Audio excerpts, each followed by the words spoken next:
السلام عليكم ورحمة الله وبركاته. الحمد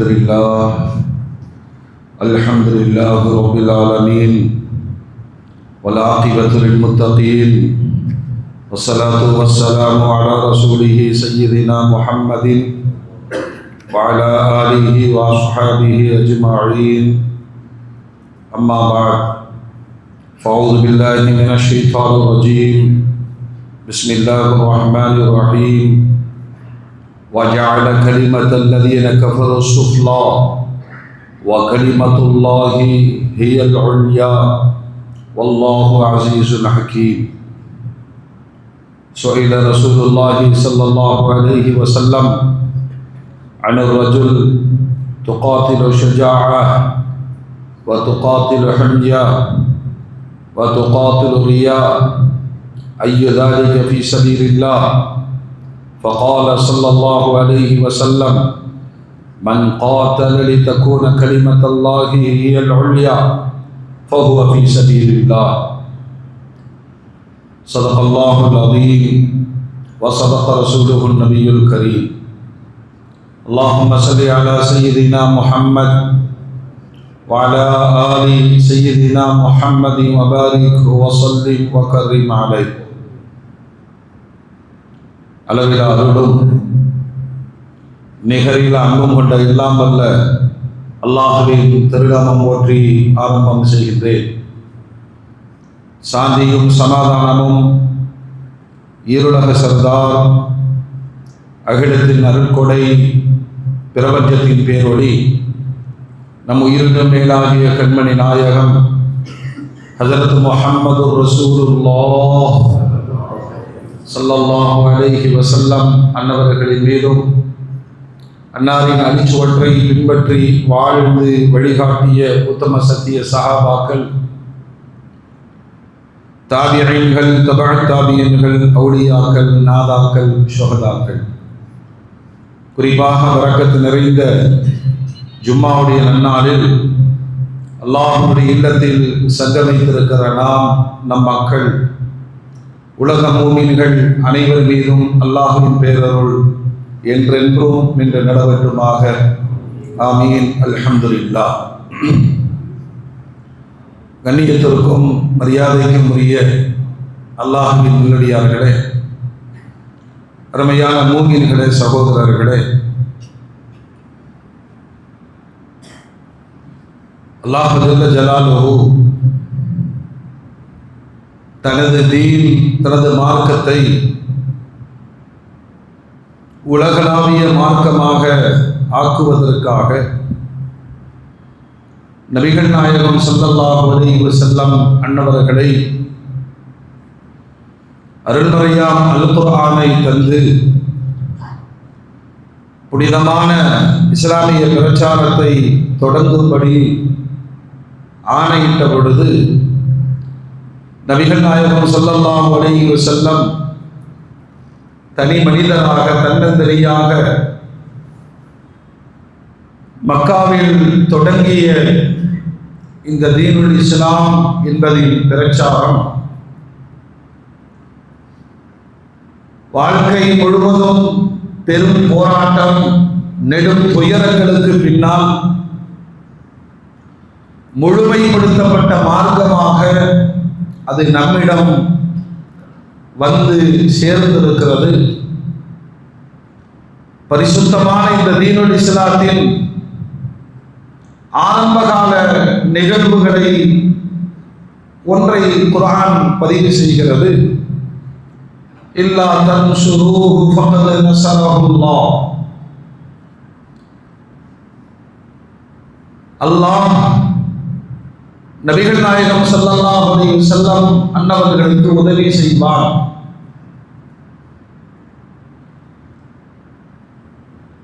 இந்த வசனத்தில் நபிகள் நாயகம் ஸல்லல்லாஹு அலைஹி வஸல்லம் கடுமையான பிரச்சாரங்களுக்கு பிறகு நிர்பந்த நிலையில் மக்காவை விட்டும் மதீனாவிற்கு ஹிஜ்ரத் செய்ய வேண்டிய அவசியம் ஏற்பட்ட பொழுது இரவோடு இரவாக பெருமானாரும் துணைக்கு சையதனா அபூபக்கர் சித்திக் ரலியல்லாஹு அன்ஹு இருவருமாக மதீனாவிற்கு ஹிஜ்ரத் புறப்படுகிற அந்த ஆரம்பத்தில் எதிரிகளின் கவனத்தை திசை திருப்பி விடும் முகமாக எதிர் திசையில் இருக்கக்கூடிய சவுர் குகையில் 3 நாள் தலைமறைவாக இருந்தார்கள். அப்படி தலைமறைவாக இருக்கிற சூழ்நிலையில் யாருமே வரமாட்டார்கள் என்று நினைத்த அந்த மலை பொதும்பு சையதனா அபூபக்கர் சித்திக் ரலியல்லாஹு அன்ஹு சொல்லுகிறார்கள், யாருடைய தீங்கை விட்டும் நாம் ஓடி ஒளிந்திருக்கிறோமோ இங்கு வந்து விட்டார்கள். குகையினுடைய வாசலில் எதிரிகள் நிற்பதையும் அவர்கள் பாதங்களையும் பார்க்கிற பொழுது சையதனா அபூபக்கர் சித்திக் ரலியல்லாஹு அன்ஹு சொன்னார்கள், அவர்கள் குனிந்து பார்த்தால் நம் கதை முடிந்து விட்டது யா ரசூலல்லாஹ். குர்ஆன் பதிவு செய்கிற வரலாறு. அபூபக்கர் சித்திக் ரலியல்லாஹு அன்ஹு கடும் பதட்டத்தில் இருக்கிறார்கள். பெருமானார் ஆக நிதானத்தில் இருக்கிறார்கள். இப்பொழுதுதான் பெருமானார் அவர்களும் சையதனா அபூபக்கர் சித்திக் ரலியல்லாஹு அன்ஹு அவர்களும் பேசிக்கொண்டதை அல்லாஹ் சொல்லுகிறான், இது யகூலு லிசாஹிபிஹி லா தஹ்ஸன் இன்னல்லாஹ மஅனா.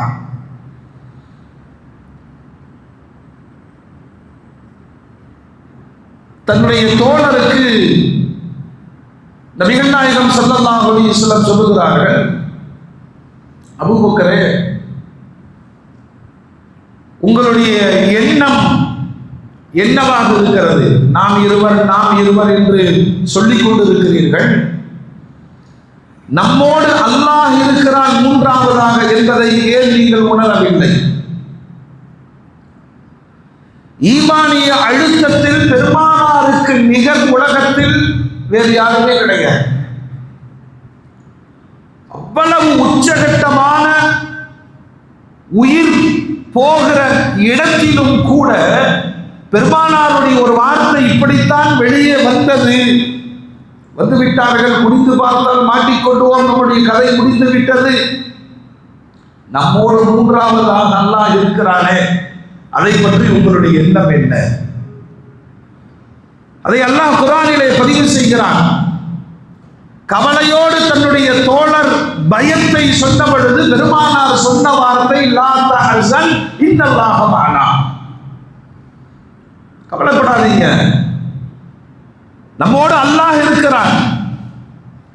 இந்த ஒற்றை வார்த்தைக்காக வேண்டித்தானே நாம் இவ்வளவு பெரிய போராட்டங்களையும் துன்பங்களையும் சகிக்கிறோம் என்பதை பெருமானார் சொல்லுகிறார். அல்லாஹ் சொல்றான், இந்த மாதிரி நேரங்களில் சமுதாயம் கைவிட்டாலும் அல்லாஹ் உதவி செய்வார். இது நமக்கும் பாடம் தான். அவர் கொடுப்பாரு, இவர் வருவாரு, இவர் ஆதரவு அளிப்பாரு, நம்மோடு அல்லாஹ் இருக்கிறார். வாழ்க்கையினுடைய எல்லா நிலைமைக்குமான சிறந்த பாடத்தை இந்த வசனத்தில் அல்லாஹ் சொல்கிறார். அது எந்த கட்டம், அந்த சூழலை பார்க்கணும். எதிரிகள் குனிந்து பார்த்து விட்டால் உயிர் போய்விடும். அதுதான் அபூபக்கர் நாயகத்தினுடைய பயம் சாமானிய மனிதனுடைய பயம். ஆனால் அழுத்தமான ஈமானை போதித்த பெருமானாருடைய நிலை, ஏன் பயப்படுறீங்க, ஏன் பதட்டப்படுறீங்க? லா தஹ்ஸன் இன்னல்லாஹ மஅனா. இந்த வசனத்தை முடிக்கிற பொழுது ரப்புல் ஆலமீன் சொல்லுகிறான், பெருமானாருடைய இந்த ஒரு வார்த்தை, நம்மோடு அல்லாஹ் இருக்கிறான், இதுதான் ஈமானிய சமூகத்திற்கான வலிமையான ஆயுதம். நம்மோடு அல்லாஹ் இருக்கிறான். ஃபஅன்ஸலல்லாஹு ஸகீனத்தஹு அலைஹி வஅய்யதஹு பிஜுனூதின் லம் தரவுஹா. உடனே ரப்புல் ஆலமீன் இந்த பதட்டம், பயம், இதற்கான ஒரு அமைதியை இறக்கி தந்தான், ஆசுவாசப்படுத்தினான்.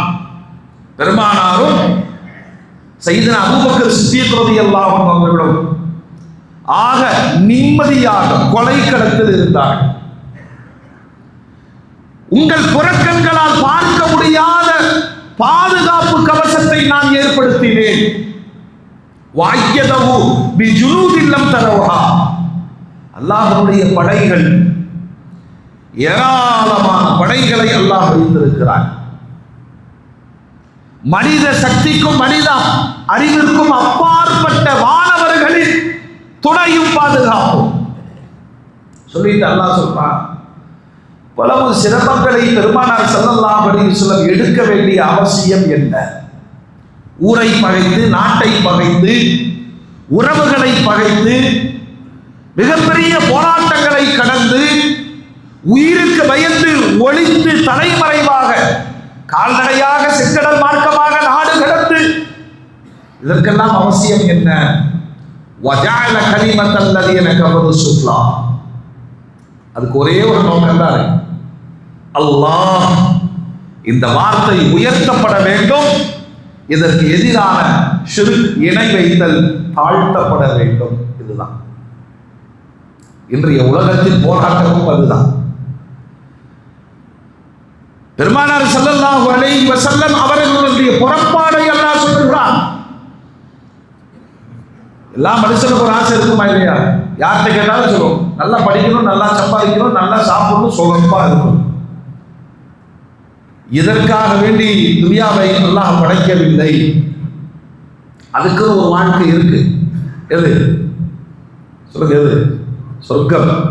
அங்க அமலும் கிடையாது, இபாதத்தும் கிடையாது. நீங்கள் ஆசைப்படுகிற திங்கணும், தூங்கணும், கதை பேசணும், இதற்காக வேண்டியே படைக்கப்பட்டது சொர்க்கம்.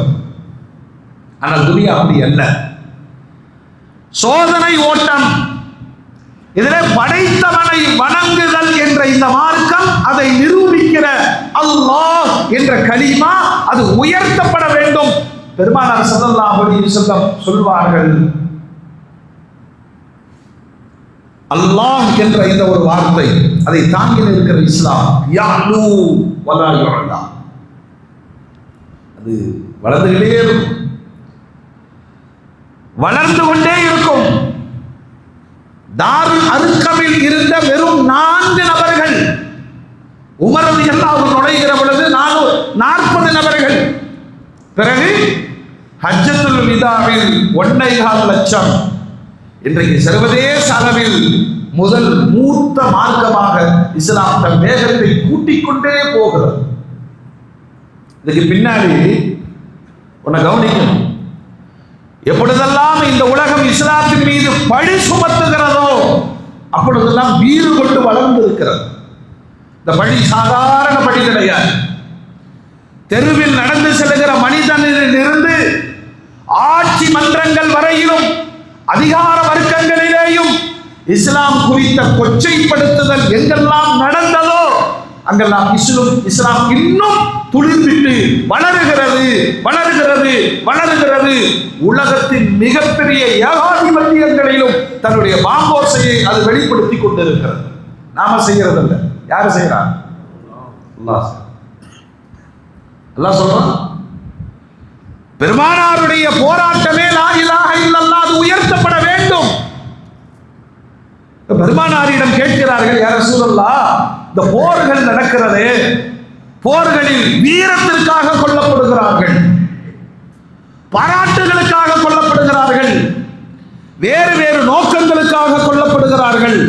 இதுல ஃபீ சபீலில்லாஹ், அல்லாஹ்வுடைய பாதையிலே உயிர் நீத்தல் என்பதற்கான சரியான பொருள் என்ன?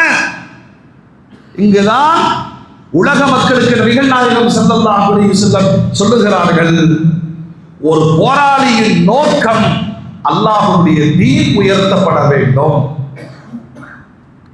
ஒரு போராளியின் நோக்கம் அல்லாஹ்வுடைய தீன் உயர்த்தப்பட வேண்டும் என்று போரிட்டால் அதுதான் ஃபீ சபீலில்லாஹ், அல்லாஹ்வுடைய பாதையில் போராடுதல், அதில் உயிர் நீர்த்தல் என்பது போராளி என்ற மிகப்பெரிய அந்தஸ்தை பெற்று தரும். அப்படின்னா இது அல்லாத வேறு வேறு காரணங்களுக்கும் ஃபீ சபீலில்லாஹ் என்பதற்கும் சம்பந்தம் இல்லை என்பதை நபிகள் கோமான் ஸல்லல்லாஹு அலைஹி வஸல்லம் தெளிவுபடுத்தினார். பெருமானாரின் மீது சொல்லப்பட்ட பழிகள் சாதாரணமானதல்ல. தீனுடைய ஆரம்ப காலகட்டம், தன்னை ஏற்றுக்கொண்ட ஏழைகள் கடுமையாக வஞ்சிக்கப்பட்ட பொழுது அல்லாஹ்வுடைய ரசூல் சொன்னாங்க, என்னால நீங்க அவதிப்பட வேண்டாம், அருகில் இருக்கிற எத்தியோப்பியாவிற்கு அபஷாவிற்கு ஹிஜ்ரத் செய்யுங்களேன். ஒரு சின்ன படை, 8 பேர்கள் போனார்கள், 80 பேர்கள் போனார்கள். எத்தியோப்பியாவுடைய மன்னர் நல்லவர் என்று பெருமானார் சொன்னார். ஒரு கிறிஸ்துவ மன்னர் நஜாஷி, அங்கெல்லாம் மதம் பாதிக்கல. ஒரு கிறிஸ்துவ மன்னர் நிச்சயம் உங்களுக்கு அடைக்கலம் தருவார். போயிட்டார். 2 முறை ஹிஜ்ரத்தின் போதும் மக்காவுடைய காபிர்கள், நல்லா புரியணும், இஸ்லாம் என்பதனுடைய சித்தாந்தம் லா இலாஹ இல்லல்லாஹ், எதிர் இணை வைத்தல். இதுல யாரையும் காயப்படுத்துதலோ புண்படுத்துதலோ யாரின் மீது தாக்குதல் நடத்துதலோ எந்த இடத்திலும் சொல்லப்படவில்லை. உண்மையை புரிக, வணக்கத்திற்குரியவன், குழப்பமே இல்லாத கொள்கை எது? இதை சொல்வதற்கான எல்லா தளங்களிலேயும் அல்லாஹ்வுடைய ரசூல் பயணித்தார்கள். இந்த கூட்டம் சிறுபான்மை சமூகமாக எத்தியோப்பியாவிற்குள் நுழைகிற பொழுது மக்கத்து காபிர்கள் பின்தொடர்ந்து போனார்கள். அரசியல் ரீதியாக இவர்களை அசிங்கப்படுத்த வேண்டும். அதனால மன்னர் நஜாஷியை சந்திப்பதற்கு அனுமதி கேட்டார்கள். அனுமதி கொடுக்கப்பட்டது. அந்த போனவர்கள் எல்லாம் பிற்காலத்தில் இஸ்லாத்தை ஏற்றுக்கொண்டு சஹாபிகளாக மாறிவிட்டார்கள். அதான் வரலாறு. போகிற போது முதல்ல என்ன செஞ்சாங்க தெரியுமா? நிறைய அன்பளிப்புகளை கொண்டு போய் நஜாஷிக்கு கொடுத்தார்கள்.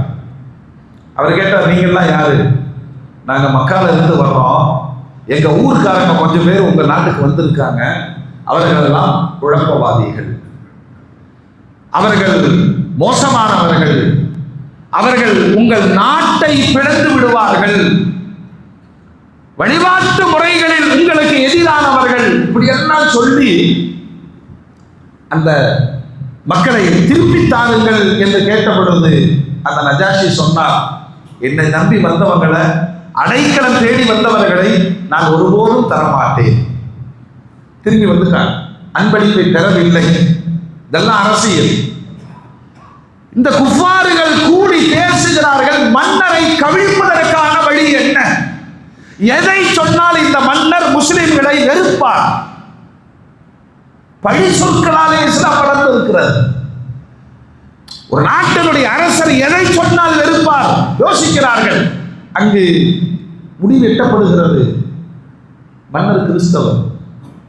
அதனால இயேசு பிரானை குறித்து முஸ்லிம்கள் என்ன பேசுகிறார்கள் அதை போட்டு கொடுத்துடலாம். ஏக மனதாக முடிவு செய்துவிட்டு மறுநாளும் போகிறார்கள். மன்னரை சந்திக்கிறார்கள். நஜாஷியிடம் சொல்லப்பட்டது, இந்த வந்திருக்காங்களே, எங்களுக்கு மட்டும் பாதிப்பல்ல, நீங்கள் எந்த மார்க்கத்தில் இருக்கிறீர்களோ அந்த கிறிஸ்தவத்திற்கு எதிரானவர்கள், நீங்கள் நம்புகிற ஜீசஸிற்கு எதிரானவர்கள், மிக மோசமானவர்கள் என்று பழி சுமத்தப்படுகிறது சொல்லிட்டு வந்தாங்க. இவங்களுக்குலாம் ஒரே சந்தோஷம். மத துவேஷத்தை ஏற்படுத்தி விட்டால் இந்த லா இலாஹ இல்லல்லாஹ் என்ற இந்த குழு அழித்து விடும் என்பதுதான் அவர்களுடைய எதிர்பார்ப்பு. முஸ்லிம்களுக்கு மன்னரின் சார்பாக அழைப்பு கொடுக்கப்பட்டது. உங்கள் நாட்டுக்காரர்கள் உங்கள் மீது இப்படி ஒரு குற்றச்சாட்டை சொல்லுகிறார்கள், அரசவைக்கு வந்து நீங்கள் பதிலளிக்க வேண்டும். உண்மையிலே முஸ்லிம்கள் பயந்து விட்டார்கள். ஆரம்ப காலம், இஸ்லாத்தினுடைய ஆரம்ப காலம், மார்க்கம் குறித்த முழுமையான செய்திகள் கிடைக்கப்பெறாத காலம். அவங்களுக்கு ஒண்ணு புரிஞ்சது, இந்த லா இலாஹ இல்லல்லாஹ் நமக்கு சமத்துவத்தை தருகிறது, சனாதனத்திலிருந்து விடுதலை தருகிறது, ஜாதிய வேறுபாடுகளை களைகிறது, மொழி ஏற்றத்தாழ்வுகளை களைகிறது, வன்மங்களை குறைக்கிறது, மனிதனை மனிதனாக பாதிக்கிற மனிதநேயத்தை வளர்த்துகிறது. ஆகையினால் ஏற்றுக்கொண்டோம். ஆரம்ப படியில் இருந்த அந்த மக்கள் கொஞ்சம் பயந்தார்கள். அரசருக்கு முன்னால் போய் அவர் கேட்கிற கேள்விகளுக்கு எப்படி பதில் சொல்ல முடியும்? தங்கள் கூடாரங்களுக்குள் தொழுதார்கள். முஸ்லிம்களுடைய அந்த ஒழுக்கம், அந்த பாரம்பரியம், நாம் கற்றுக்கொள்ள வேண்டிய பாடங்கள் எல்லாம் கூடி உட்கார்ந்து அரசவையிலிருந்து அழைப்பு வந்து இருக்கிறது, இதை எப்படி எதிர்கொள்ளலாம் எல்லாரும் சொன்னாங்க. எல்லாரும் போய் பேசினா பிரச்சனையா இருக்கு. இது நம்ம சமூகத்துக்கு ரொம்ப தேவை. 5 பேர் போனா 5 பேர் கத்துவோம், காரியம் என்ன ஆயிடும்? நாஸ்தியாயிடும். ஒருவரை அமீராக தேர்வு செய்யுங்கள் முடிவெடுத்தார்கள். பெருமானார் ஸல்லல்லாஹு அலைஹி வஸல்லம் அவர்கள் மீது உயிரன்பு கொண்ட ஜாஃபர் இப்னு அபீ தாலிப், அதில் அலி ரலியல்லாஹு அன்ஹுடைய சகோதரர், இவர்தான் நமக்கு அமீர். சரி, இவருக்கு பின்னால் அரசவைக்கு போகலாம், அல்லாஹ்வுடைய உதவி கிடைக்கும். ஜாஃபர் ரலியல்லாஹு அன்ஹு சொன்னார்கள், அரசவையில் என்ன கேட்பார்கள் என்று தெரியாது, நமக்கு எதிராக என்ன பழி சுமத்தப்பட்டிருக்கிறது என்றும் தெரியாது. அல்லாஹ்வின் மீது நம்பிக்கை கொண்டு நாம் உண்மையை பேசலாம். இதுதான் அல்-ஹக்கு யஅலு லா யுலா. இன்னொரு ஹதீஸில் பெருமானார் சொன்னார்கள், உண்மை சத்தியம் எல்லா இடத்திலேயும் அது உயர்ந்து நிற்கும், அது தாழாதுன்னாங்க. எத்தியோப்பியாவினுடைய மன்னர் நஜாஷியினுடைய அரசவைக்கு புறப்பட்டு வந்த இஸ்லாமியர்கள் அமைதியோடு அச்சடக்கத்தோடு நின்றார்கள். முஸ்லிம்களின் சார்பாக, அகதிகளின் சார்பாக ஜாஃபர் இப்னு அபீ தாலிப் உரையாற்றினார். அவங்கள்ட்ட கேட்டாங்க, நீங்கள்லாம் யாரு? ஏன் என் நாட்டுக்கு நீங்கள் அகதிகளாக வந்தீர்கள்? நீங்கள் ஏற்றுக்கொண்டிருக்கிற முஹம்மது என்பவர் யார்? அவர் சொல்லுகிற குர்ஆன் என்ற வேதம் என்ன? ஜாஃபர் ரலியல்லாஹு அன்ஹு ஒரு சரியான மூமினாக அல்லாஹ்வை துதித்து அருமை நாயகத்தின் மீது ஸலவாத்து சொல்லிவிட்டு பேசுகிறார். மன்னா, நாங்கள் நல்ல பாரம்பரியத்தை சார்ந்த அரபுகள், நாங்கள் நாடோடிகளோ அகதிகளோ அல்ல. நாங்கள் ஒரு அறியாமையில் வாழ்ந்து கொண்டிருந்த பொழுது எங்களில் இருந்து இந்த முஹம்மது என்பவர் அந்நியரோ வேற்று கிரகவாசியோ புரியாத மொழி கொண்டவரோ அல்ல, எங்களை சார்ந்தவர். 40 ஆண்டு காலம் அவரோடு நாங்கள் வாழ்ந்திருக்கிறோம். நல்ல மனிதர், உண்மையாளர், பண்பாளர். அவர் எங்களுக்கு சொன்னார், உங்களை படைத்தது யார் என்று யோசியுங்கள். நாங்கள் யோசித்தோம். எங்கள் சமூகத்தில் நிலைவு வந்த ஷிர்க் என்று சொல்லக்கூடிய இணை வைத்தல் அனைத்தையும் துடைத்து எறிந்து அல்லாஹ் என்று நிரூபணப்படுத்தினார். அதை ஏற்றுக்கொண்டோம். பிறகு அவர் என்ன சொன்னார் தெரியுமா? ஒழுக்கமாயிருங்கள் என்று சொன்னார். வேதமைகள் கூடாது என்று சொன்னார். பெண் குழந்தைகளை பிறக்க விடுங்கள், வாழ விடுங்கள் என்று சொன்னார். மது அருந்தாதீர் என்று சொன்னார். சூதாட்டங்கள் வேண்டாம் என்று சொன்னார். நாங்கள் மனிதர்களாக வாழ்வதற்கான மாற்றங்களை அவர் சொன்ன பொழுது எங்கள் மனம் ஏற்றுக்கொண்டது. அவரை நாங்கள் ஏற்றுக்கொண்டோம். எங்கள் சமூகம் எங்களை துரத்தி வருகிறது. உண்மை பேசினார், உண்மை பேசினார். இது அனைத்தையும் எத்தியோப்பியாவுடைய அதிபர் நஜாஷி கேட்கிறார். இவர் சொல்றதை தான் கேட்கிறார். சரி, அப்படியா? இந்த முஹம்மது என்பவருடைய பழக்க வழக்கங்கள், அவருடைய பாரம்பரியம் சொன்னாங்க. திறந்த புத்தகமாய் வாழ்ந்தவர், மதுவை நுகர்ந்து பார்த்தது கிடையாது, அந்நிய பெண்களை ஏறெடுத்து பார்த்தது கிடையாது, அவசமான வார்த்தைகளை மொழிந்ததும் கிடையாது, அடிதடிக்கு நின்றதும் கிடையாது. அமைதியே உருவான சாந்தத்தின் சொரூபம் முஹம்மது ஸல்லல்லாஹு அலைஹி வஸல்லம். கேட்டாரா? இப்பொழுது சிக்கலான ஒரு கேள்வியை மன்னர் கேட்கிறார். சரி, நீங்கள் இறை தூதர் என்று ஏற்றுக்கொண்ட முஹம்மது ஸல்லல்லாஹு அலைஹி வஸல்லம், நாங்கள் நம்பி இருக்கிற ஈசா அலைஹிஸ்ஸலாம், ஜீசஸ், இயேசுபிரான் குறித்து அவருடைய அபிப்பிராயம், கருத்து என்ன? கொஞ்சம் தடுமாறி போனார்கள் ஜாஃபர் ரலியல்லாஹு அன்ஹு. ஆனா பயம் இல்லை, உண்மை சொல்றது எதுக்கு பயப்படணும்? அதிகார வர்க்கத்திற்கு முன்னால் நின்று கொண்டு இறை வசனங்களாகிய சூரா மரியமில் ஓத ஆரம்பித்தார்கள். இந்த வசனங்கள் முழுக்க முழுக்க மரியம் அலைஹிஸ்ஸலாத்தின் வரலாற்றையும் மகனாக பிறந்த ஈசா அலைஹிஸ்ஸலாத்துடைய வாழ்க்கை வரலாறுகளையும் சொல்லி முடிக்கிறது. அதை ஓதிவிட்டு சொன்னார், ஈசா அலைஹிஸ்ஸலாம் மரியம் என்ற பெண்ணின் மகனாக பிறந்தவர். அவர் கடவுளும் அல்ல, கடவுளின் மகனும் அல்ல. யார்கிட்ட சொல்லுங்க, யார்கிட்ட? அந்த நம்பிக்கை கொண்ட ஒரு சமூகத்தின், ஒரு நாட்டின், ஒரு அதிபருக்கு முன்னால் குர்ஆனுடைய வசனங்களை எது உண்மையோ ஓதி காண்பித்தார். குறைஷிகளும் இருந்தார்கள், பக்கத்து காபிர்களும் இருந்தார்கள். மனதிற்குள் அவர்களுக்கு மிகப்பெரிய சந்தோஷம். இவர்களுடைய உண்மை சொரூபத்தை பார்த்து நம் நாட்டில் இவர்கள் இருக்கக்கூடாது என்று வெளியேற்றி விடுவார் மன்னர். குறைஷிகளை கூப்பிட்டார், நீங்க போயிட்டு வரலாம், நீங்க போயிட்டு வாங்க, என்னை நம்பி வந்தவர்களுக்கு ஒருபோதும் நான் துரோகம் இழைக்க மாட்டேன். அரசவையில் இருந்து இந்த ஜாஃபர் ரலியல்லாஹு அன்ஹுடைய குழுவினரை அழைத்து சொன்னார், நான் எந்த நம்பிக்கையில் இருக்கிறேனோ அதைத்தான் குர்ஆன் சொல்லுகிறது. ஏன்னா கிறிஸ்துவத்திலும் திரித்துவ கொள்கையை ஏற்றுக்கொள்ளாத ஈசா அலைஹிஸ்ஸலாம் அல்லாஹ்வுடைய அடியார் என்ற கொள்கை உள்ளவர் நஜாஷி. நான் கொண்டிருக்கிற கொள்கைக்கு உவப்பான கொள்கையை தான் உங்கள் நபி முஹம்மது ஸல்லல்லாஹு அலைஹி வஸல்லம் சொன்னார்கள். பெருமானாருடைய ஒரே ஒரு வார்த்தை, இந்த இஸ்லாம் உயர்ந்து கொண்டு இருக்கும், அது தாழாது. ஒவ்வொரு முறை பழி சொல்லப்படுகிற பொழுதெல்லாம் இப்ப என்னாச்சு தெரியுமா? இந்த அகதிகளை விரட்ட வேண்டும் என்பதற்கு பழி சொற்களை எத்தியோப்பியாவுடைய அதிபரிடம் வைத்த பொழுது அவர் அவங்களை அழைச்சு சொன்னாரு, போங்க, முஹம்மது ஸல்லல்லாஹு அலைஹி வஸல்லம் அவர்களுக்கு நான் அன்பளிப்புகளை அனுப்புகிறேன். அவருக்கு கிளம்பி போனார், பெருமானாரை சந்தித்தார், இஸ்லாத்தை ஏற்றுக்கொண்டார், திரும்ப வந்தார், ஒரு மூமினாக வாழ்ந்து வஃபாத்தானார். ஆயிஷா ரலியல்லாஹு அன்ஹா சொல்லுவார்கள், மன்னர் நஜாஷி இறந்து அடக்கப்பட்ட பிறகு அவருடைய கபரில் பல நாட்கள் ஒளி வீசிக் கொண்டிருந்தது.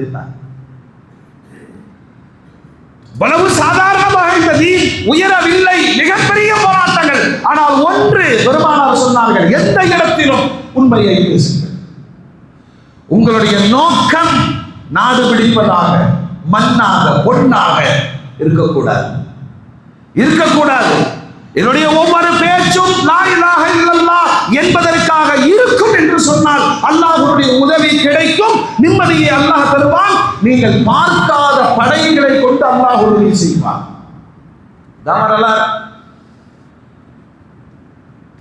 முஃமின்களே, பிறகு நபிகள் நாயகம் ஸல்லல்லாஹு அலைஹி வஸல்லம் அவர்கள் மீது சொல்லப்பட்டது முதல்ல குற்றச்சாட்டு என்ன தெரியுமா? இன்றைக்கு பெண்ணுரிமை பேசி பேசி பெண்களை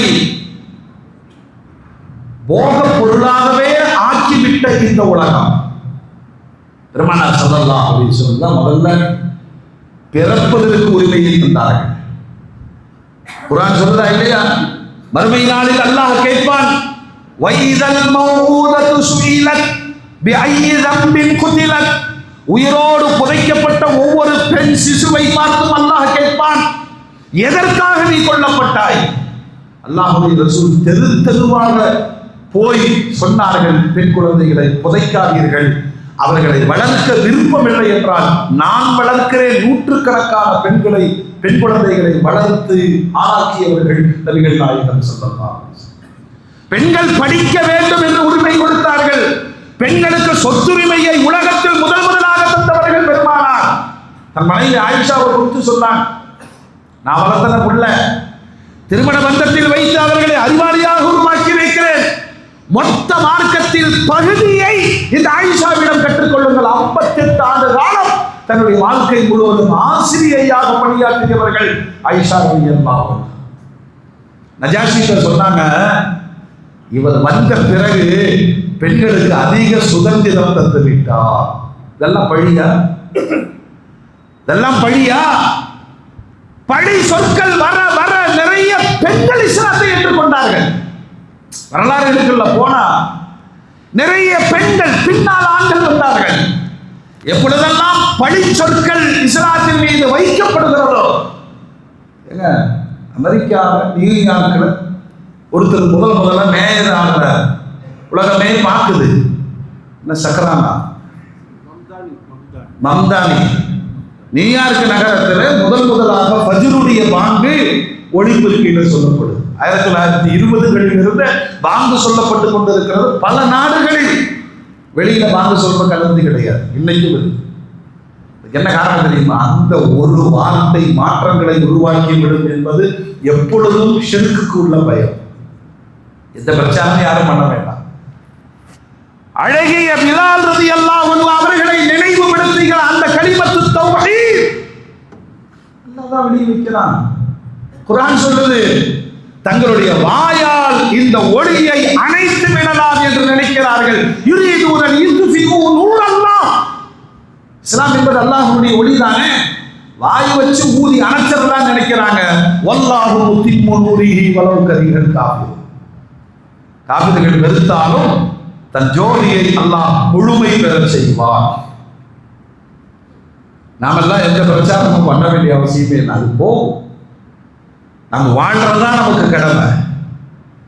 வாழ்ந்து பிரச்சாரத்தை காட்டுவதுதான் உண்மையான முஸ்லிம்களுடைய கடமை. மூமின்களே, ஒவ்வொரு கட்டத்திலும் பெருமானாரில் இருந்து சஹாபாக்களில் இருந்து போராட்டங்களை பழிகளை சுமந்து சுமந்து அது வளர்ந்து வருகிறது. மிகப்பெரிய உலகத்தின் பயங்கரவாதம் என்று சொல்லப்பட்டது அமெரிக்காவுடைய இரட்டை கோபுர தகர்ப்பு. அதுக்கு பின்னாடி தான் நிறைய குரான் சேல்சர்ஸ் வரலாறு தெரியுமா இல்லையா? இங்கெல்லாம் இஸ்லாத்தின் மீது பழி. தனி மனிதர்கள் எல்லா இடத்திலேயும் தவறானவர்கள் இருக்கிறார்கள், குற்றவாளிகள் இருக்கிறார்கள், பயங்கரவாதிகள் இருக்கிறார்கள். ஆனால் இந்த இஸ்லாமிய பெயர் பார்த்து விட்டாலே இஸ்லாத்தின் மீது பாய்கிற அந்த பயங்கரவாதம் ஒரிஜினல் அதுதான். இப்ப பாருங்க, 10ஆம் தேதி தலைநகரில் கையாலாகாத அரசனுடைய பாதுகாப்பு குறைவு கார் வெடிக்கிறது. இதெல்லாம் நம்ம பார்த்து போயிடலாம் இல்லையா?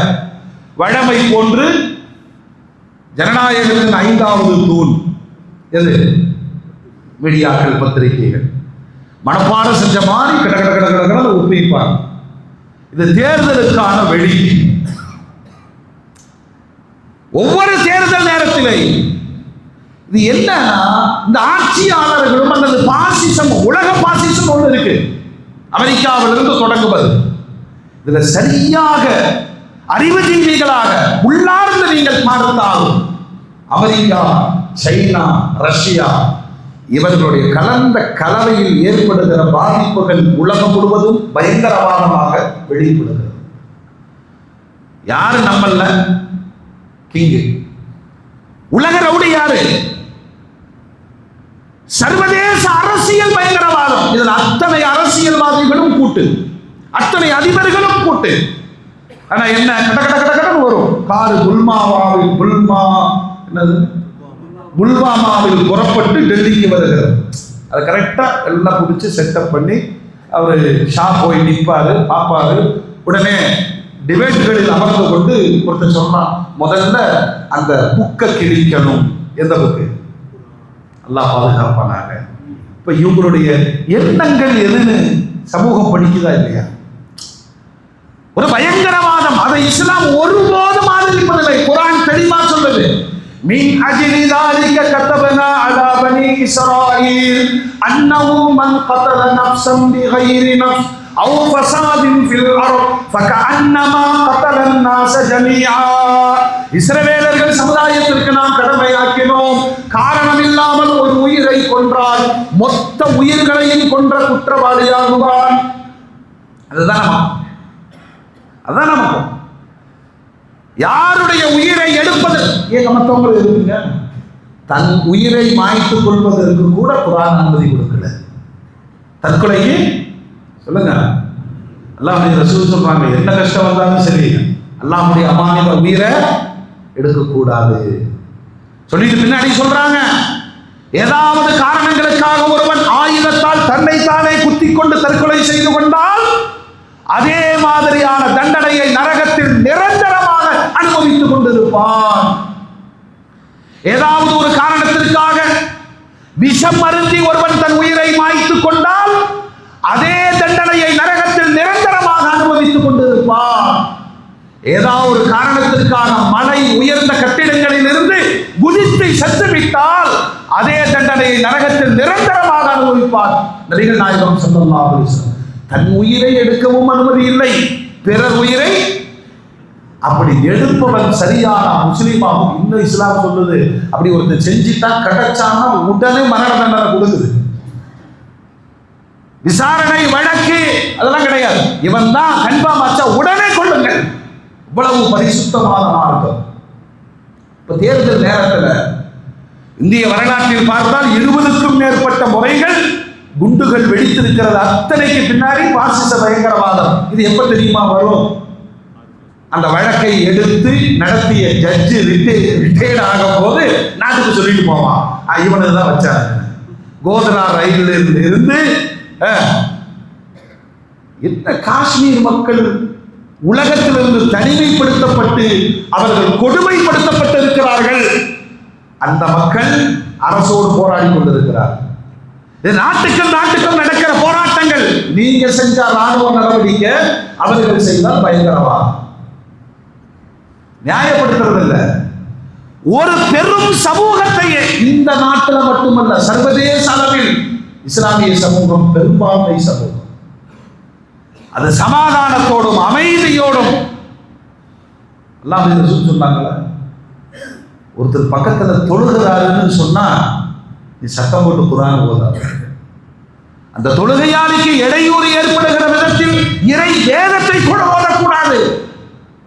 தூங்குபவர்களை திடீரென்று அதட்டி எழுப்பாதீர்கள். ஒருவர் தும்மினால் அவருக்கு துஆ செய்யுங்கள். இவ்வளவு அற்புதமான இந்த சன்மார்க்கத்தில் இங்கே இல்ல. எப்பவெல்லாம் பழி இந்த சமூக விளைவு என்ன தெரியுமா? இந்த முஸ்லிம் டாக்டர் போகாதீங்க, எல்லாம் வரும். இதை தொடர்ந்து இந்த மீடியா, சோசியல் மீடியாவுடைய இன்னொரு மிக பயங்கரவாதம் என்னன்னா, எதை நோக்கி இவங்க, அதாவது எல்லாமே செட்டில் ஏற்பாடு, திடீரென்று எதுவும் நடக்கக்கூடியதல்ல. இப்படி நடந்தா இப்படி பேசணும். இந்த பேசுவதில் அடுத்த ஒரு கட்டம் என்ன தெரியுமா? தேசம் முழுக்க இருக்கிற மதரசாக்களை சோதனையிட வேண்டும். என்ன அற்புதமான திட்டம் இது! இது எங்கிறத முதல்ல சொந்த சமுதாயம் புரிஞ்சுக்கணும். நாம் கண்டுகொள்ளாத, நமக்கு அக்கறையே இல்லாத, நமக்கு கவலையே இல்லாத இஸ்லாத்தினுடைய மூல வேர் எதிரிகள் கணிக்கிறார்கள். மதரசாக்கள் இருக்கும் என்றால் இஸ்லாம் வளரும். மதரசாக்கள் அழித்து விட்டால் அல்லது அழிக்கப்பட்டு விட்டால் தீன் காணாமல் போய்விடும். எப்பயுமே எதிரிட்ட இருந்து சில பாடங்கள்லாம் படிக்கும். நாம பள்ளிவாசல்களை அழகாக்க தெரிந்தவர்கள் மதரசாக்கள் மீது 0 பாயிண்ட். பையன் படிக்கிறான், பையனுக்கு மட்டுமல்ல அத்தாவுக்கு இருக்குல்ல, சொல்லுங்க, அத்தாவுக்கு இருக்குல்ல, குர்ஆன் ஓதணும், தீனை கற்றுக்கொள்ளணும். இஸ்லாம் என்றால் என்ன? இந்த மதரசாக்கள், இந்த பாசிசத்தினுடைய மிக பயங்கரமான பார்வை மதரசாக்களின் மீது. அதனாலதான் உத்தரப்பிரதேசத்தில் ஏதாவது ஒரு காரணத்தை சொல்லி புல்டோசர்கள் மூலமாக அதிகமாக தகர்க்கப்பட்டது மதரசாக்கள். முதல்ல நபிகள் நாயகம் ஸல்லல்லாஹு அலைஹி வஸல்லம் மதரசாவை தான் தொடங்கினாங்க. மதரசா என்னங்க? இறையியல் கற்றுக் கொடுக்கப்படும் புனிதமான ஸ்தலங்கள். இன்னைக்கு நம்ம நாட்டில் தீவிரவாத பயங்கரவாத சிந்தனைகள் விதைக்கப்படும் இடத்தை போன்று நாட்டு மக்களுக்கு அது காட்டப்படுகிறது. இங்கெல்லாம் அந்த மாதிரிலாம் வரல. வடநாடுகள்ல மதரசாக்கள் தான் ஸ்கூலு, ஸ்கூலுகள் தான் மதரசா. நமது முன்னாள் பாரத பிரதமராக இருந்த மன்மோகன் சிங் அவரே சொல்றார், மதரசாவில் படித்தவன் தான். கல்வி நிலையங்கள், அறிவு தளம் உருவாக்கப்படுகிற இடங்களை எப்படி நாட்டு மக்களுக்கு காட்ட வேண்டுமோ, முதல்ல பெருமானார் ஸல்லல்லாஹு அலைஹி வஸல்லம் சஃபா மலையில் தாருல் அர்கம் இப்னு அர்கம், ஹஜ்ரத் அர்கம் ரலியல்லாஹு அன்ஹு அவருடைய வீட்டில் 2-3 பேரை வச்சுட்டு அல்லாஹ்வுடைய ரசூல் மதரசாவை தொடங்கினார்கள். மதரசானா கல்வி நிலையம் அர்த்தம். என்ன பேசினார்கள் தெரியுமா? இந்த கல்வி உன்னை எப்படி படைத்திருக்க முடியும்? இந்த படைப்புகள் எல்லாம் எப்படி இயங்குகிறது, அறிவு சார்ந்த கேள்விகளை கற்றுத் தந்தார்கள் பெருமானார். பெருமானாருடைய இந்த கல்விதான் மக்காவின் தெருக்களில் சுற்றியது. முகமது புதிதாக பேசுகிறார், சாப்பிடுற உள்ளுக்குள் இயங்குகிற அத்துணைக்கும் யார் பின்னால் இருக்கிறார்கள்? அல்லாஹ் எங்கு கோபப்படுவான் தெரியுமா? பெருமானார் சொல்லுகிறார்கள், நான் படைத்து அவனை இயக்கி அவனுக்கு உணவு தந்து அவனுக்கு பானம் தந்து அவன் அற்புதமாய் வாழுகிறான். என்னை விட்டு யாரையோ வணங்கும் பொழுது உச்சபட்ச கோபத்தில் நான் ஆவான். அதெல்லாம் குர்ஆன் சொல்லுது. இன்னல்லாஹ லா யக்ஃபிரு இன்னல்லாஹ யக்ஃபிரு துனூப். எல்லா பாவங்களையும் அல்லாஹ் மன்னிச்சிருவான். இணை வைப்பதை, ஷிர்கை ஒருபோதும் அல்லாஹ் மன்னிப்பதில்லை. இங்கு தொடங்கிய மதரசா பெருமானாருடைய போராட்டங்களுக்கு பிறகு மதீனாவில் மஸ்ஜிது நபவி பள்ளிவாசல் தொழுகை கூடம் எழுப்பின உடனே அதனுடைய திண்ணையில் வைத்த சஹாபு சுஃபா மதரசாவை உருவாக்கினார்கள். 400 மாணவர்கள் படித்தார்கள். அவங்க எல்லாமே சிறியவர்கள், பெரியவர்கள், வயோதிகர்கள், வேலைக்கு செல்பவர்கள், தொழிலதிபர்கள், வெளிநாட்டு பயணம் மேற்கொள்ளக்கூடியவர்கள். உலகத்திலேயே முறை சாரும் கல்வியை பெருமானார் தான் உருவாக்கினாங்க. 2 பேர், நான் வேலைக்கு போகணும், நீ கிளம்பு, நீ படி. அவர் வேலை முடித்து விட்டு வந்தால் சம்பாத்தியத்தில் பாதியை இவருக்கு தரட்டும், இவர் படித்ததை அவருக்கு சொல்லித் தரட்டும். வெறும் 10 ஆண்டுகளில் 1.25 லட்சம் அறிவுஜீவிகளை உருவாக்கியவர்கள் பெருமானார். அல்லாஹ் அக்பர். நம்மளே மதரசால என்னென்ன விளங்குறது இல்லைங்க. குர்ஆனுக்குள்ள என்னென்ன சப்ஜெக்ட் இன்னைக்கு உலகம் தனித்தனியாக பேசும் அத்தனை ஃபண்டமெண்டல் அடிப்படைகளையும் குர்ஆன் சுமந்திருக்கிறது. பெருமானார் மருத்துவர்களை உருவாக்கினார்கள், பெருமானார் ஆராய்ச்சியாளர்களை உருவாக்கினார்கள். விண்ணியலை குர்ஆன் பேசுகிறது, மண்ணியலை பேசுகிறது, விவசாயத்தை பேசுகிறது, கடல் சார்ந்த அறிவுகளை ஆராய்ச்சிகளை குர்ஆன் பேசுகிறது. குர்ஆன் என்பது உலக மக்களுக்கான வேதமா இல்லையா? இன்னைக்கெல்லாம் தனித்தனி சப்ஜெக்ட்லாம் இல்ல. குர்ஆனை படித்தவர்கள் தான் உலகத்தில் ஹிஜ்ரி 400 வரையிலும் இஸ்லாமிய கல்வி தான் உலகத்தில் சிலபஸாக பாடமாகிறது. அப்புறம் அல்லாஹ்வுடைய ரசூல் ஒவ்வொரு சபையிலும் அந்த மக்களுக்கு சொல்லிக் கொண்டே இருந்தார்கள். தாயின் கருவறையிலிருந்து கபர் வரைக்கும் படித்துக் கொண்டே இருங்கள். இந்த படிப்புக்கு டிகிரி லிமிட்லாம் கிடையாது. அப்பாசியாக்கள் வந்தார்கள், உமையாக்கள் வந்தார்கள், மதரசாக்கள் முறைப்படுத்தப்பட்டது, சிலபஸ் உருவாக்கப்பட்டது, ஆசிரியர்கள் அமர்த்தப்பட்டார்கள், பட்டங்கள் கொடுக்கப்பட்டது, பாடங்கள் தொகுக்கப்பட்டது. நம் தேசத்திற்கு முகலாயர்கள் காலத்தில் மதரசாக்கள் சேர்ந்தது. நம்ம காலத்துல டெல்லியில் வாழ்ந்த மௌலானா அப்துல் ஹக் தெஹ்லவி ரஹ்மத்துல்லாஹி அலைஹி இந்தியாவுக்கு முதல்ல ஹதீஸ் கலையை கொண்டு வந்தார்கள். மதரசாக்களில் படிக்கிற மாணவர்களுடைய சிலபஸை பார்த்தால் IAS IFS அது மறுமை சார்ந்தது என்பதனால் நமக்கு முக்கியத்துவம் இல்லை. இந்த கார் வெடிப்புக்கு பின்னால் அதை சுற்றி போய் கடைசியில் ஒரு ஆலிமிடம் போய் நிற்குது இல்லையா? மறுபடியும் வருகிறார்கள். ஆலிம்கள் பயங்கரவாதிகளை உருவாக்குகிறார்கள், மதரசாக்கள் உருவாக்குகிறது, குர்ஆன் உருவாக்குகிறது.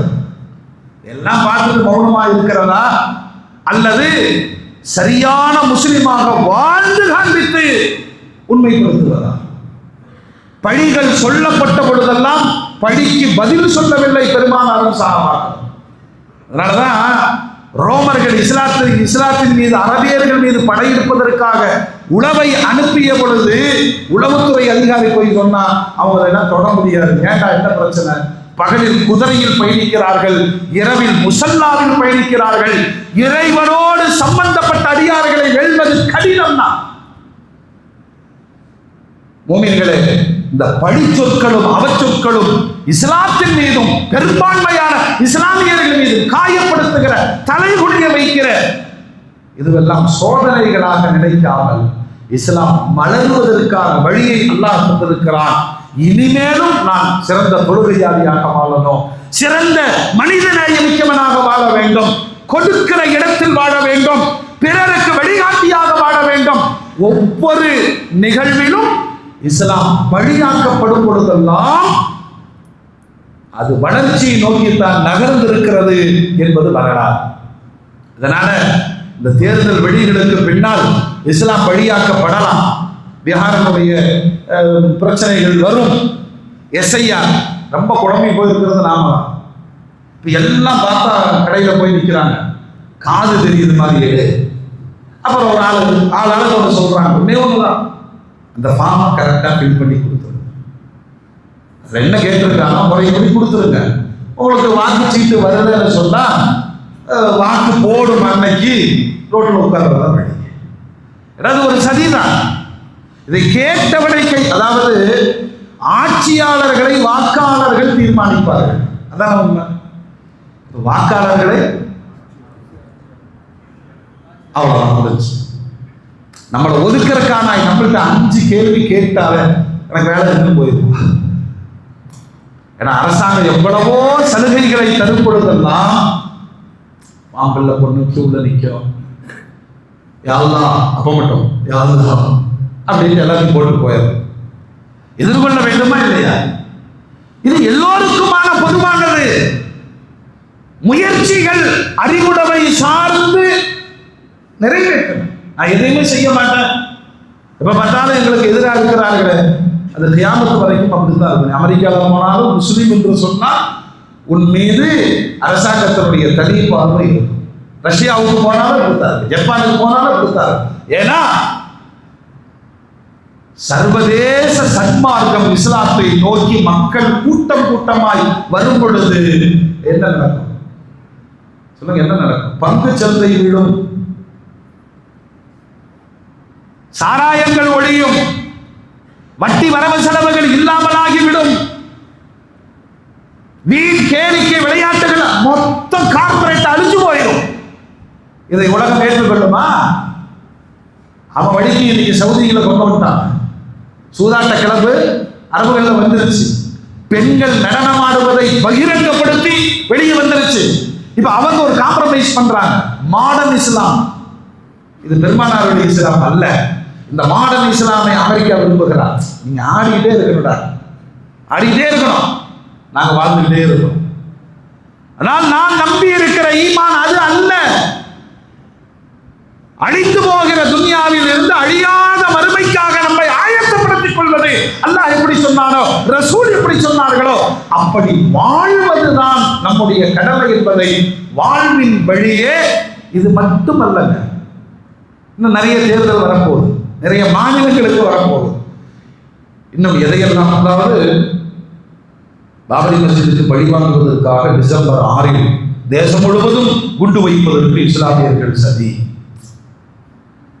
இதுதானே நம்ம பாசிசம் உருவான காலத்திலிருந்து இந்த நாடு இந்த தேசமும் பார்த்து கொண்டே இருக்கிறது. தூக்கி ஜெயிலில் போடுவாங்க, அவனுக்கு 50 வயசான பிறகு குற்றம் நிரூபிக்கப்படவில்லை, அவர் நிரபராதி என்று விடுதலை செய்யப்படுவார். இதுதான் இந்த தேசத்தினுடைய பாசிச பயங்கரமாகும். யாருக்கும் எதுவும் நடக்கலாம், ஆனால் நடக்கிற இந்த தீமைகளில் உண்மையான ஒரு முஸ்லிம் அப்படிப்பட்ட துர் நடவடிக்கைகள். இதுல என்ன அதிசயம் பாருங்க, கரூரில் இறந்தது உயிர் அல்ல, எல்லாம் ஒரே உயிர் தானே, நியாயம் ஒன்றுதானே. இப்படிப்பட்ட எந்த நடவடிக்கைகளும் அல்லாஹ்வுடைய ரசூலும் அனுமதிக்கவில்லை. ஒரு முஸ்லிம் அதை ஏற்றுக்கொள்ளவும் மாட்டார், செய்யவும் மாட்டார். அப்படின்னா நம் சந்தேகங்கள் எங்கு திரும்புகிறது? எதையும் செய்ய துணிந்தவர்கள் எங்கிருந்து காந்தியை சுட்டு கொன்றவுடன் கையில் சத்தமா சொல்லுங்க, வரலாறு தெரியுமா இல்லையா? இஸ்மாயில் என்று பச்சை குத்தி முஸ்லிம்கள் மீது பழி போட துணிந்தவர்கள் எந்த ரூபத்திலும் எப்படிப்பட்ட சதி நடவடிக்கைகளும் அவர்கள் ஈடுபடலாம் என்பது இந்த தேசம் கண்ட வரலாறு. இதெல்லாம் 5 வருஷம் கழிச்சு உண்மையை சொல்வாங்க. யார் ஈடுபட்டார்கள்? இவர்களே காசு கொடுத்து சில முஸ்லிம்களை கூட விலைக்கு வாங்கலாம். ஏன் மீடியாவில் ஒருத்தர் பேசிட்டு இருக்கான, வேலூர் செய்தான் தெரியுதா? அவன் யாரு, எங்கிருந்து வந்தவன், யாரால் உருவாக்கப்பட்டவன்? அவன் தான் சொல்றான் மதரசாக்கள சோதனை இருக்கிறது. இது பாசிச பாஜகவுக்கு கைவந்த கலை. அதனால இதில் பயப்படவோ, இதுல நமக்கு அவமானம் என்று கருதுவதோ கொஞ்சம் கூட நம்ம சிறைக்க வேண்டியது. எல்லாம் நம்ம துவா செய்வோம். உண்மையான மூமின்களாக முஸ்லிம்களா நான் சொல்றது, இன்னும் கொஞ்சம் தாடி வளர்த்து, இன்னும் கொஞ்சம் கரெக்டா தொழுகுவா, சரியான மூமினாக நடந்து கொள். இதன் மூலமாக தீனுக்கான வளர்ச்சியை அல்லாஹ் ஏற்படுத்துகிறான். நமக்கான அழிவு பின்னடைவு அல்ல. இந்த அவமானங்களை சர்வதேச அளவில் பார்த்திருக்கிறோம், நடந்துகிட்டே இருக்கும், கியாமத் வரைக்கும் நடக்கும். பழி சொற்களால் இஸ்லாம் வளர்ந்திருக்கிறதே தவிர இவங்க நினைக்கிற மாதிரி அந்த புக்கை எரிச்சிரு, அதை படிச்சு கொடுக்கிற மதரசாக்களை அடைச்சது, அதை சொல்ற ஆலிம்களை இல்லாமல் ஆக்கிடு. அக்பர் பாதிஷா அப்படித்தான் அந்த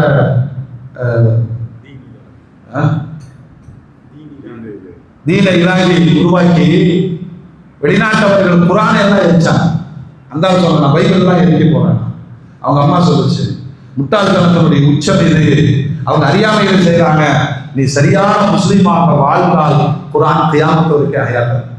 பெருமானாருடைய காலத்திலிருந்து 1400 ஆண்டுகளாக குரான் உயிர்ப்பிக்கப்பட்டு கொண்டே இருக்கிறது இதயங்களால். பேப்பரை நம்பி நாம இல்ல. போர்த்துகீசியர்களை அழைத்து சொன்னார், அப்ப நல்லா இருந்த அக்பர், டெல்லியில் இருக்கிற அத்தனை குரானை எரிச்சிரு, 10 ஹாஃபிதுகளை கொண்டு வந்து 10,000 குரான்களை நாங்கள் எழுதி விடுவேன். இது தெரிஞ்சுதான் ரப்புல் ஆலமீன் பெருமானாருக்கு இதயத்தில் குரானை இறக்கி கொடுத்தார். பெருமானார் சமுதாயத்தின் இதயத்திற்கு அதை இடமாற்றம் செய்தார்கள். குரானை மனனம் செய்த ஹாஃபிதுகள் சொர்க்கம் செல்வார்கள், தான் விரும்பிய 70 பேர்களை சொர்க்கத்திற்கு அழைத்து செல்வார்கள் என்ற நன்மாராயம் குரானை சுமக்கிற இதயங்களுக்கு பெருமானார் சொன்னது. இந்த தீன், அதை சொல்லித் தருகிற குரான், அதை கற்றுத் தருகிற உலமாக்கள், அல்லாஹ்வுடைய பேரற்புதம் வாழ்வது மட்டுமே நம் வேலை. அல்லாஹ் ரப்புல் ஆலமீன் இந்த தேசத்தை அமைதியான தேசமாக ஆக்கி தருவானாக. எல்லா சூழ்ச்சிகளிலிருந்தும் இந்த மக்களை அல்லாஹ் பாதுகாப்பானாக. தேர்தலோ பிற தேவைகளோ அதனால் பலியாக ஆக்கப்படாத ஒரு சமூகமாக அல்லாஹ் நம்மையும் நம் சமூகத்தில் இளைஞர்களையும் பெண்களையும் அல்லாஹ் பாதுகாப்பானாக. ஏன்னா இன்னைக்கு உள்ள காலத்துல நம்ம மட்டும்தான் ஈடுபடுவோம். சீக்கிரமா ஏதாவது நடந்துருச்சுன்னா எல்லாம் அந்த மெயின் சிஸ்டம் கொண்டு வந்துட்டாங்க. இப்படி ஒரு சம்பவம் நடந்துருச்சு, அப்ப இடிச்ச மக்களுக்காக இருக்கணும், இல்ல அங்க நின்ன ஆயிஷாவா இருக்கணும். இது சர்வதேச அளவில் உருவாக்கப்பட்ட இஸ்லாமோபோபியா கொண்டு வந்துட்டாங்க. அதையும் தாண்டி இந்த தீன் உயரத்திற்கு போயிட்டே இருக்கு. அந்த தீனில் வாழ்வதனால் பெருமிதம் கொண்டு அல்லாஹ்வுக்கு ஷுக்ர் செய்ய வேண்டும். ஒரு சத்திய கலிமாவின் பின்னணியில் என்னை வாழ வைத்த அல்லாஹ், என் கலிமா உலகம் முழுவதும் போய் சேரட்டும். அந்த முயற்சியும் அந்த இபாதத்தும் நல்லொழுக்க பண்பாடுகளும் சுமத்தப்பட்ட பழிக்கு பதிலாக இஸ்லாத்தின் வளர்ச்சியை இந்த உலகம் அனுபவிக்கும். அப்படிப்பட்ட தௌஃபீகை அல்லாஹ் சர்வதேச அரங்கத்திற்கு வழங்குவானாக. வாஹிரு தஅவானா அல்ஹம்துலில்லாஹி ரப்பில் ஆலமீன்.